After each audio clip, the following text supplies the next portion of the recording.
Chegou dezembro, e no Brasil isso significa uma coisa: o verão se instala com força total. Para quem tem a mão na terra, esse é um período de extremos. É o sol forte, intenso e, ao mesmo tempo, aquelas chuvas torrenciais. É uma época que realmente coloca à prova a resistência das plantas e, claro, a sabedoria de quem cultiva.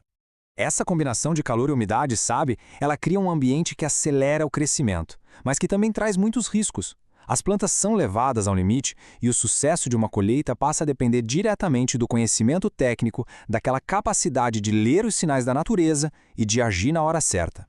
A resposta para essa pergunta está em dominar as técnicas corretas e, principalmente, em escolher as espécies certas para cada cantinho desse nosso país, que é um verdadeiro continente.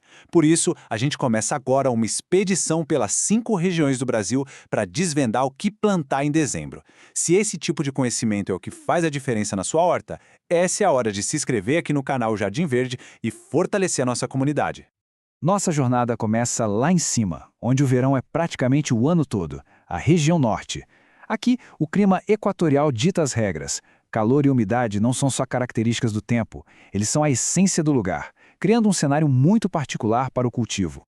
E nesse cenário, as hortaliças de frutos se sentem em casa. A abóbora, por exemplo, não apenas sobrevive, ela se desenvolve de uma forma incrível. O calor intenso funciona como um acelerador para o metabolismo dela, enquanto a umidade constante garante a hidratação que ela precisa para um crescimento vigoroso e para dar frutos de altíssima qualidade. O solo, sempre aquecido e úmido, também se torna o ambiente perfeito para tubérculos e raízes. Plantar as ramas de batata doce em dezembro é uma estratégia muito inteligente. Elas aproveitam justamente esse período longo de calor e umidade para acumular energia e formar aquelas reservas nutritivas debaixo da terra. Bom, mas e as folhosas? Muitas delas sofrem com o excesso de umidade que acaba facilitando a chegada de doenças. Mas tem uma exceção que tira isso de letra: o jambu. Como é uma planta nativa da Amazônia, ele está no seu habitat natural. Agora, para quem não abre mão de uma alface, a técnica é a solução. Variedades crespas podem sim ser cultivadas, mas debaixo de um sombrite de 40% a 50%. É uma adaptação que faz toda a diferença. Da umidade amazônica, nossa expedição segue para o Nordeste, uma região de contrastes impressionantes. De um lado, a gente tem o litoral e a zona da mata, áreas bem úmidas e com bastante chuva. Do outro, o sertão semiárido. É claro que a horta aqui vai exigir estratégias completamente diferentes, adaptadas a cada uma dessas realidades. Na faixa litorânea, a aposta é em espécies que realmente gostam de calor e umidade. O quiabo, por exemplo, se desenvolve numa velocidade notável. Pimentão e feijão vagem também respondem muito bem, com alta produtividade. Dezembro também é um momento perfeito para começar o cultivo do gengibre, porque o rizoma dele precisa de um solo sempre úmido para ter uma brotação forte. Já no sertão, o jogo muda completamente. A palavra-chave aqui é rusticidade. Espécies como a taioba e a mandioca, depois que se estabelecem, mostram uma tolerância enorme à seca. Agora, para culturas que são um pouco mais sensíveis, como o tomate cereja ou o manjericão, o segredo não é só irrigar. O segredo é dominar a arte do manejo da água, ou seja, fornecer a quantidade exata sem nenhum desperdício. A gente continua a viagem, agora rumo ao coração do Brasil. No centro-oeste, dezembro é o auge da estação chuvosa. A combinação de água em abundância, com temperaturas bem elevadas, transforma a região numa verdadeira potência para o crescimento das culturas de verão. Este é o cenário ideal para hortaliças de ciclo rápido. A abobrinha é um exemplo clássico disso.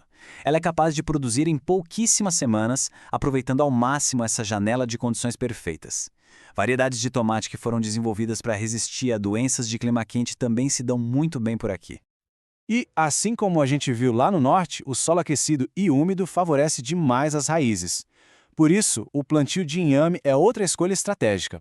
A planta usa toda essa umidade e o calor para uma expansão muito forte dos seus rizomas, o que garante lá na frente uma colheita bem farta. Chegamos ao sudeste, a região dos microclimas. Aqui, a altitude é o que vai definir as estratégias de cultivo. Lá nas baixadas e no litoral, o que predomina é o clima quente e úmido.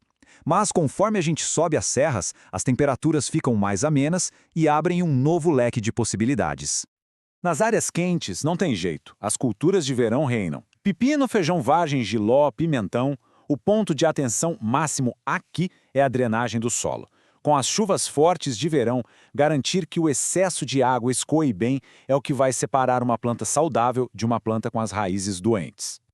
Já nas serras, o clima mais ameno permite o cultivo daquelas folhosas mais exigentes, como alface e couve-manteiga, que sofreriam bastante nas baixadas. Para as raízes, a informação técnica é fundamental.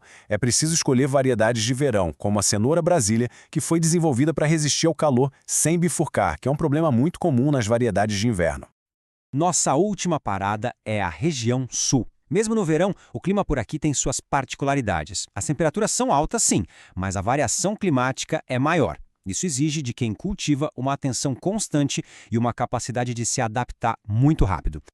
O verão sulista é a estação dos clássicos. Melancia e melão se beneficiam demais do calor para desenvolver frutos com alto teor de açúcar.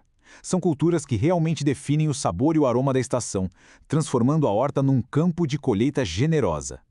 Além das cucurbitáceas, a abobrinha continua sendo uma excelente aposta de ciclo curto. Também é possível continuar o plantio de batata e mandioca.